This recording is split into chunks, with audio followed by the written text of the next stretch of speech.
Majlis Watikah Kepimpinan SMK Seri Pancing pada hari ini berlangsung dengan penuh istiadat dan disiplin, diserikan dengan kehadiran yang berbahagia Lieutenant Colonel Rizal bin Rohim yang hadir lengkap beruniform rasmi ketenteraan. Kehadiran beliau bukan sahaja menyerlahkan nilai kepimpinan dan disiplin, malah menjadi simbol inspirasi kepada barisan pemimpin muda sekolah untuk mencontohi semangat tanggungjawab dan integriti. Selaras dengan slogan sekolah, unggul juara hebat, majlis ini memperkukuh tekad dalam melahirkan pemimpin berwibawa dan berjati diri tinggi. Assalamualaikum warahmatullahi wabarakatuh dan salam SPS mendunia. Saya Anisha Razarifah binti Zulkifli melaporkan dari Dewan Cikgu Nordin, Dekno SMK Seri Pancing.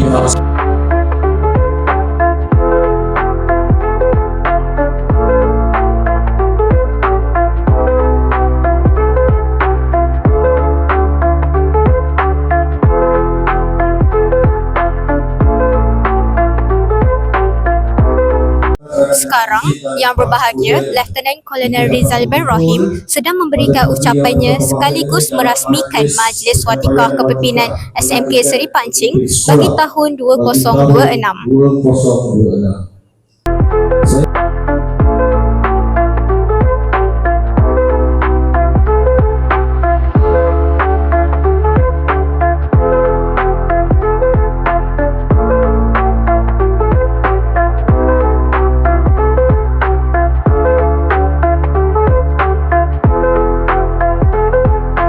Terima kasih kami ucapkan kepada yang berbahagia Lieutenant Colonel Rizal bin Rohim atas perkongsian yang penuh inspirasi sebentar tadi.